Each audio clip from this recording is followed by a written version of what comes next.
Today we will discuss about coronary artery disease CAD.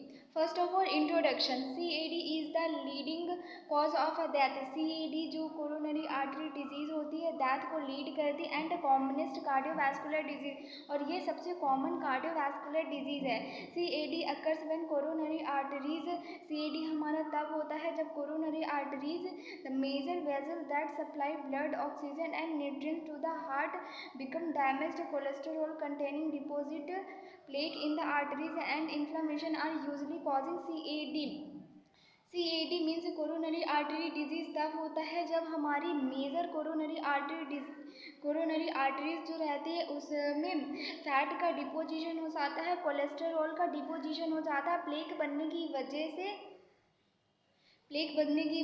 से coronary artery disease होता है जिसकी वजह से इन्फ्लामेशन होता है और ये आर्टरीज हमारे हार्ट को ब्लड, ऑक्सीजन तथा न्यूट्रिएंट सप्लाई करने का काम करती हैं. जब फैट एंड कोलेस्ट्रॉल डिपोजिशन होने की वजह से ये वेसल्स डैमेज हो जाती हैं जिसकी वजह से proper blood, oxygen and nutrients का सप्लाई नहीं हो पाता हार्ट को.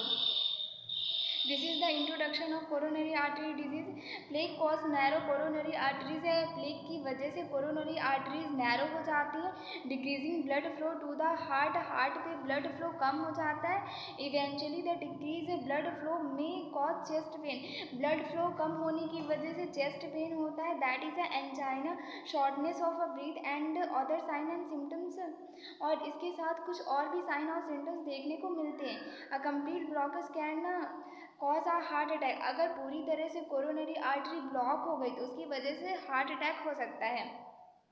Now we will discuss about definition. It is also known as a ischemic heart disease. Coronary artery disease को ischemic heart disease भी कहा जाता है. It is a partial or complete obstruction in a coronary artery. Coronary artery disease में complete या partial obstruction होता है coronary artery में ब्लड फ्लो में ड्यू टू एथेरोस्क्लेरोसिस. एथेरोस्क्लेरोसिस की वजह से पार्शियल या कंप्लीट कोरोनरी आर्टरी में ब्लड फ्लो में ऑब्स्ट्रक्शन होता है और ये ऑब्स्ट्रक्शन फैट के डिपोजिशन होने की वजह से होता है. कॉजेज. एथेरोस्क्लेरोसिस की वजह से हो सकता है, कोरोनरी वैसोस्पाज्म की वजह से CAD हो सकता है, कोरोनरी एम्बोलिज्म की वजह से हो सकता है, कोरोनरी आर्टेराइटिस की वजह से हो सकता है. Now risk factor which is responsible for coronary artery disease. Hypertension can lead coronary artery disease. Obesity, diabetes mellitus, smoking, high fatty diet, family history, oral contraceptive, physical activity, age. These are the risk factors which can cause coronary artery disease. Now clinical manifestation. Asymptomatic in early stage. Early stage में coronary artery disease के कोई भी symptom देखने को नहीं मिलते. In later stage, sign and symptoms arise of a heart disease.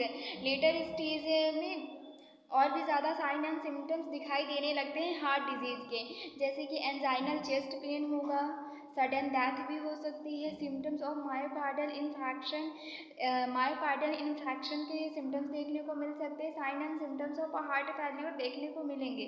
Now we will discuss about pathophysiology of coronary artery disease due to cause. For example high fatty diet की वजह से हो सकता है, हेरिडिटरी और अदर कॉजेज़ की वजह से हो सकता है. इसकी वजह से लिपिड, कोलेस्टेरॉल एपिथेलियम की आर्टरी में फॉर्म होंगे. Formation of a fatty stick, वहाँ पर फैट का जमा होने लगेगा. प्रोलाइफरेशन धीरे धीरे वह बढ़ने लगेगा. Formation of a fibrous plaque और वह फिर फाइब्रस प्लेक का फॉर्मेशन करेगा जिसकी वजह से पार्शियल कंप्लीट ब्लॉकेज इन कोरोनरी आर्टरी. प्लेक की वजह से कोरोनरी आर्टरी पूरी तरह से या पार्शियली ब्लॉक हो जाएगी. This is the pathophysiology of coronary artery disease.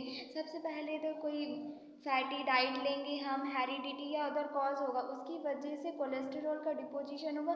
Cholesterol का डिपोजिशन होने की वजह से वहाँ पर फाइब्रस बन जाएगा और फाइब्रस की वजह से कोरोनरी आर्टरी ब्लॉक हो जाएगी. Now we will discuss about management. First is the medical management. Anticoagulants, calcium channel blockers, vasodilators, nitrates, ये मेडिसिन हम पेशेंट को देंगे. Now surgical management, CABG coronary artery bypass grafting करेंगे CAD के management के लिए। In which a segment of a coronary artery narrow by atheroma. Atheroma का मतलब होता है कि जो फैट के डिपोजिशन की वजह से प्लेक बनता है, उसकी वजह से, उस प्लेक की वजह से कोरोनरी आर्टरी जो नैरो हो गई है, is bypassed by an autologous section of a healthy cephalic vein. उसको हेल्दी सिफेलस वीन के थ्रू रिमूव किया जाता है। CABG coronary artery bypass grafting करेंगे कोरोनरी आर्टरी डिजीज के मैनेजमेंट के लिए। Now nursing management, the first aim should be based on reduction of a risk factor. पहला एम है कि जो रिस्क फैक्टर होते हैं CAD के, उनको रिड्यूस करना। Nurse should advise the patient about the following avoid fatty diet, control blood pressure, reduce cholesterol level, avoid cigarette smoking, control diabetes, maintain exercise. This is the nursing management. These are the all about coronary artery disease. Thank you.